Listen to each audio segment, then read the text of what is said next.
This is Seeking the Word. This is a project where I'm reading through the Bible from beginning to end, trying to understand what the text says as I move through it. In this episode, we're looking at Genesis 18, verses 1 through 15. Let's begin with the text. Yahweh appeared to him by the oaks of Mamre as he sat in the tent door in the heat of the day. He lifted up his eyes and looked and saw that 3 men stood opposite him. When he saw them, he ran to meet them from the tent door and bowed himself to the earth and said, "My Lord, if now I have found favor in your sight, please don't go away from your servant. Now let a little water be fetched, wash your feet, and rest yourselves under the tree. I will get you a morsel of bread so you can refresh your heart. After that you may go your way, now that you have come to your servant." They said, "Very well, do as you have said." Abraham hurried into the tent to Sarah and said, "Quickly, make ready 3 measures of fine meal, knead it, and make cakes." Abraham ran to the herd and fetched a tender and good calf and gave it to the servant. He hurried to dress it. He took butter, milk, and the calf which he had dressed and set it before them. He stood by them under the tree and they ate. They asked him, "Where is Sarah, your wife?" He said, "See in the tent." He said, "I will certainly return to you when the season comes round. Behold, Sarah, your wife, will have a son." Sarah heard in the tent door which was behind him. Now Abraham and Sarah were old, well advanced in age.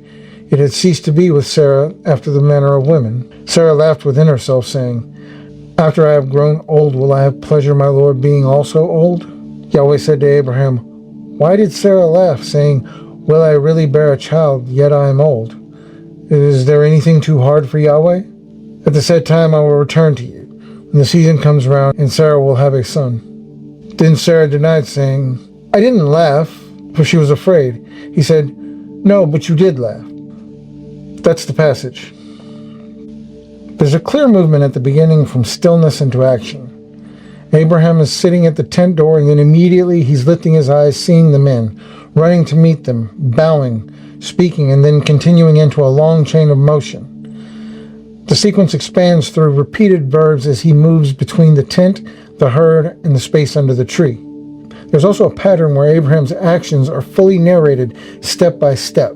He runs, hurries, fetches, gives, prepares, takes, sets, and stands by. Each part of his contribution to the meal is shown in sequence, with no gaps between command and action. When the command is given to Sarah, the structure changes. She is told to prepare the cakes, but no action, response, or movement from her is described. The narrative moves directly from the command to the completed meal, and the final serving line names only the items Abraham handed without repeating the cakes. There's a structural shift in verse 9 when the question is asked, "Where is Sarah, your wife?" From that point, the scene turns towards her while she remains inside the tent. She is named and located, but not brought into the visible space, and the promise is spoken into that unchanged position without any movement in the scene. There's also a mirrored structure in the way Sarah's inner speech is handled. She laughs within herself, saying, and then that way internal speech is brought back out with the same framing, laugh, saying, as Yahweh repeats it aloud. The wording is slightly reduced and the reference to Abraham is removed, but the structure closely echoes the original. As the passage moves towards the end, the form of speech is compressed. Sarah's internal statement is a full sentence with reasoning, but her outward response is reduced to, "I didn't laugh," and the final reply is even shorter, "No, but you did laugh." The passage moves from expanded narration and speech into shorter and more compressed forms, which leaves the focus resting on that final exchange and opens into how that shift sits. As I sit with the passage, one thing that stands out pretty quickly is how uneven the attention feels. At the beginning, everything connected to Abraham is expanded and visible. We see each step as it happens. He turns, he hurries, he fetches, he prepares, he serves. Nothing really gets skipped. But then Sarah enters the scene. It doesn't unfold the same way. She's there. She's named. She's even the focus of the promise. But she never actually comes into view. Her actions aren't shown. Her position doesn't change. And even when she responds, it's very brief. At the same time, something else is happening with her that doesn't happen anywhere else in the passage. Her inner words are given in full. She laughs within herself, and the text lets us hear exactly what she's thinking. Then those same words are brought back out and repeated. Not exactly word for word, but close enough that the structure clearly mirrors what she said inside. So on one level, everything about her outward presence is minimal, but on another level, her internal response is handled with a lot of precision. And that contrast is difficult to sit with, because the passage doesn't really balance it out.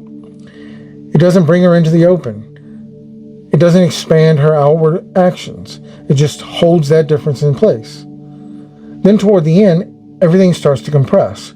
Her internal statement is full, but her outward response becomes shorter. I didn't laugh. And then the final reply is even shorter. No, but you did laugh. So the structure moves from something expanded into something much more reduced. And it ends there.